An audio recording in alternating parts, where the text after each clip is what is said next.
एक क्षण शांतता. नमस्कार. आज आपण एका अशा अदृश्य शक्तीचं रहस्य उलगडणार आहोत जी आपल्या रोजच्या जीवनाचा एक अविभाज्य भाग बनली आहे. तर वीज आणि चुंबक यांच्यातल्या या जबरदस्त नात्याला समजून घेण्यासाठी तयार आहात का? चला मग थेट प्रवेश करूया विद्युत चुंबकत्वाच्या ह्या अद्भुत जगात. आता जरा या दोन चित्रांकडे बघा. एक आहे मॅग्नेटिक सर्किट आणि दुसरं आहे इलेक्ट्रिक सर्किट. पहिल्यांदा बघितल्यावर तो दोन्ही खूपच वेगळे दिसतात, नाही का? पण थांबा, जरा विचार करा. या दोन पूर्णपणे वेगळ्या दिसणाऱ्या सर्किट्समध्ये काहीतरी साम्य असू शकेल का? या विश्लेषणाच्या शेवटी याचं उत्तर आपल्याला नक्कीच मिळेल. चला तर मग या कोड्याचं उत्तर शोधायला लागूया. तुम्हाला आश्चर्य वाटेल, पण ही दोन्ही सर्किट्स बऱ्याच बाबतीत मिळती-जुळती आहेत. आणि एकदा का हे साम्य तुमच्या लक्षात आलं ना, की इलेक्ट्रोमॅग्नेटिझमचा अख्खा खेळच एकदम सोपा होऊन जाईल. तर सगळ्यात महत्त्वाचा मुद्दा हा आहे. बघा, इलेक्ट्रिक सर्किटमध्ये जसं व्होल्टेज म्हणजे EMF करंटला ढकलतो, त्याला फोर्स देतो, बरोबर? अगदी तसंच मॅग्नेटिक सर्किटमध्ये मॅग्नेटोमोटिव्ह फोर्स म्हणजे MMF मॅग्नेटिक फ्लक्सला पुढे ढकलण्याचं काम करतो. आणि जसा रेझिस्टन्स करंटला विरोध करतो, तसाच रिलक्टन्स मॅग्नेटिक फ्लक्सच्या प्रवाहात अडथळा आणतो. आहे की नाही कमाल? ह्याच एका समानतेवर पुढची सगळी संकल्पना उभी आहे.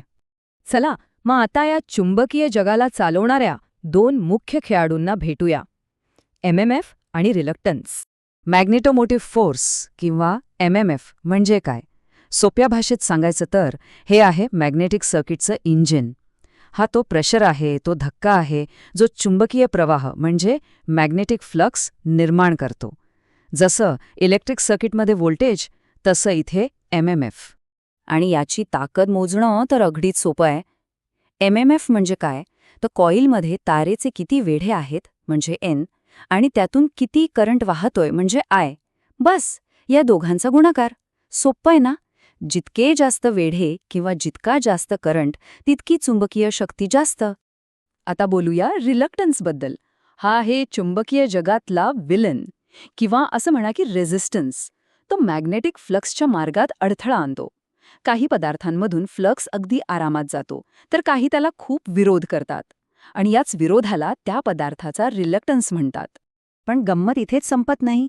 हे चुंबकीय पदार्थ आहेत ना, यांची एक खास सवय असते, ज्याला आपण हिस्टेरिसिस लूप म्हणतो. आता हे नाव ऐकून घाबरू नका. सोप्या भाषेत ही आहे चुंबकाची मेमरी किंवा स्मरणशक्ती. म्हणजे काय? तर एकदा का तुम्ही चुंबकीय शक्ती काढून घेतली ना, तरी हे पदार्थ काही प्रमाणात आपलं चुंबकत्व टिकवून ठेवतात. जणू काही त्यांना आठवतंय की ते कधीतरी चुंबक होते. ठीक आहे. तर हे तर कळलं की विजेचा वापर करून आपण चुंबक बनू शकतो.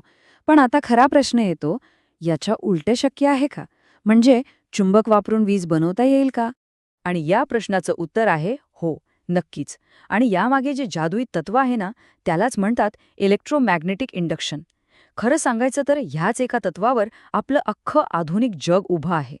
हे महान शास्त्रज्ञ मायकल फॅरेडे यांनी शोधून काढलं. त्यांचा नियम एकदम साधा आहे. ते म्हणतात की जर एखाद्या कंडक्टरजवळचं चुंबकीय क्षेत्र, आणि हा शब्द महत्वाचा आहे, सतत बदलत असेल, तर त्या कंडक्टरमध्ये व्होल्टेज तयार होतो. विचार करा, स्थिर पाणी काही टर्बाईन फिरवू शकत नाही, पण वाहत्या पाण्यातच ती ताकद असते. अगदी तसंच स्थिर नाही तर बदलणारं चुंबकीय क्षेत्रच वीज निर्माण करू शकतं.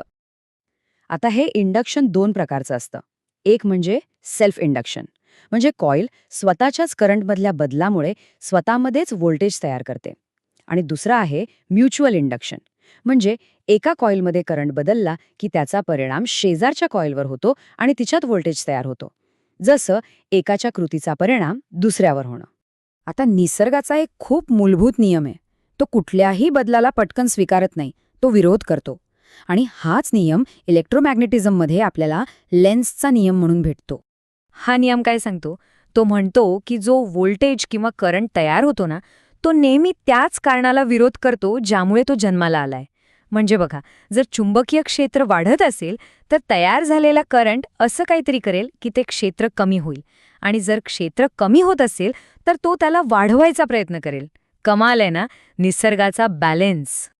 आणि याच लेन्सच्या नियमाचा एक थेट परिणाम म्हणजे काउंटर EMF किंवा बॅक व्होल्टेज. हे अगदी तुम्ही झोपाळ्याला धक्का दिल्यासारखं आहे. तुम्ही धक्का देता आणि तो परत तुमच्याच दिशेने येतो, बरोबर? तसंच कॉईल स्वतःच्या आत होणाऱ्या करंटमधल्या बदलाला असाच एक उलटा व्होल्टेज तयार करून विरोध करते. बरं, मग हा जो विरोध आहे तो मोजायचा कसा? त्यासाठीच आहे इंडक्टिव्ह रिॲक्टन्स. हा करंटमधल्या बदलाला होणारा विरोध आहे, जो आपण रेझिस्टन्स सारखाच ओहममध्ये मोजतो. ओके, तर आपण इतके सगळे सिद्धांत आणि नियम पाहिले, MMF, रिलक्टन्स, फॅरेडे, लेन्झ. पण मनात प्रश्न येतो की ह्या सगळ्या ज्ञानाचा आपल्याला काय उपयोग? हे सगळं कुठे महत्वाचं ठरतं? अरे, या सगळ्या सिद्धांतांचा परिणाम तर आपल्या अवतीभोवती प्रत्येक क्षणी आहे. आपल्या दारावरची इलेक्ट्रिक बेल, किचनमधला मिक्सर, पाणी खेचणारी मोटर, एवढंच काय, वीज निर्माण करणारे मोठे जनरेटर आणि आपल्या मोबाईलचा चार्जर, या सगळ्यांच्या मुळाशी हेच इलेक्ट्रोमॅग्नेटिक इंडक्शन आहे. तर मग पुढच्या वेळी जेव्हा तुम्ही एखादं बटण दाबाल किंवा एखादं उपकरण चालू कराल, तेव्हा एक क्षण थांबा आणि विचार करा, आज आपण ज्या अदृश्य शक्तींबद्दल बोललो त्या नसत्या तर आपलं हे आधुनिक जग आज जसं आहे तसं असतं का? विचार करण्यासारखा प्रश्न आहे, नाही का?